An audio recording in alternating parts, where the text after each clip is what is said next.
বিকাশৰ 12 দিনত অসমৰ বিভিন্ন জিলালৈ যাওঁতে মোক বহুত ল'ৰা ছোৱালীয়ে প্ৰশ্ন কৰিছে যে পুলিচৰ ফিজিকেল ফিটনেছ আমি পাছ কৰিলো, এতিয়া লিখিত পৰীক্ষা কেতিয়া হ'ব? ফেব্ৰুৱাৰী মাহৰ ভিতৰত এই লিখিত পৰীক্ষা সমাপন কৰাৰ বাবে আমি প্ৰচেষ্টা কৰিম। লখিমপুৰৰ কেবিনেটত আমি এটা বিশেষ ঘোষণা কৰিছিলো যে ষ্টেট বেংক অৱ ইণ্ডিয়া আৰু অসম চৰকাৰৰ মাজত আমি এখন বুজাবুজিৰ চুক্তি স্বাক্ষৰ কৰিম, যাৰ জৰিয়তে কোনোবা চৰকাৰী কৰ্মচাৰীয়ে কৰ্মৰত অৱস্থাত যদি মৃত্যুমুখত পৰে, তেওঁলোকে 5 লাখ টকাৰ পৰা 10 লাখ টকা তেওঁলোকৰ পৰিয়ালে অতিৰিক্ত লাইফ ইন্সুৰেন্স পাব।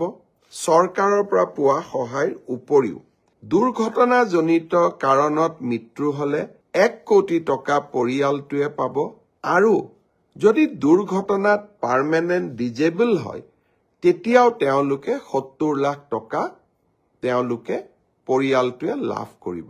লখিমপুৰৰ কেবিনেট সিদ্ধান্ত হোৱাৰ পিছত আমি বেংকসমূহৰ লগত নিৰন্তৰভাৱে আলোচনা কৰিলো। 1 জানুৱাৰী তাৰিখে নতুন বছৰৰ আৰম্ভণিতে state bank of India, union bank of India আৰু আন কেইবাটাও বেংক য'ত নেকি আমাৰ চৰকাৰী কৰ্মচাৰীসকলে দৰমহাৰ লেনদেন কৰে, তেওঁলোকৰ লগত আমি বুজাবুজিৰ চুক্তি স্বাক্ষৰ কৰিম। অৰ্থাৎ 1 তাৰিখৰ পৰাই এই কেবিনেট সিদ্ধান্ত কাৰ্যকৰী হ'ব।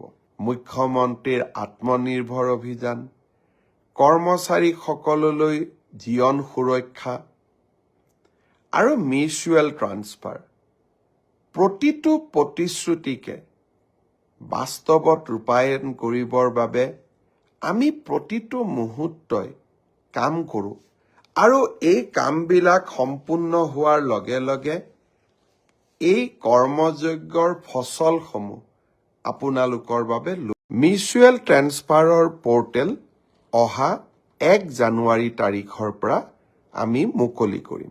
এই পৰ্টেলটো কেনেকে চলিব? বহুতে মোক সুধিছে যে আমি মিউচুৱেল কৰা মানুহক ক'ত কেনেকে বিচাৰি পাম। এই পৰ্টেলটোত আবেদন কৰাৰ পিছত একে বিভাগৰ একে পে স্কেলৰ কৰ্মচাৰীৰ মাজত আমি মিউচুৱেল ট্ৰান্সফাৰ কৰাৰ বাবে প্ৰচেষ্টা কৰিম।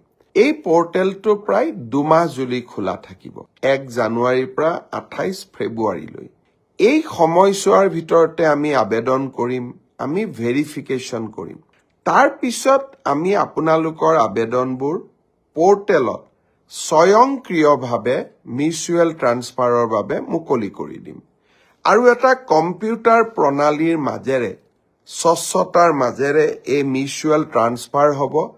আপোনালোকক সোধা যাব, আপোনালোকে সন্মতিৰ বাটনটো টিপাৰ লগে লগে মিউচুৱেল ট্ৰান্সফাৰৰ অৰ্ডাৰ নিজে নিজে কম্পিউটাৰৰ পৰা ওলাই আহিব।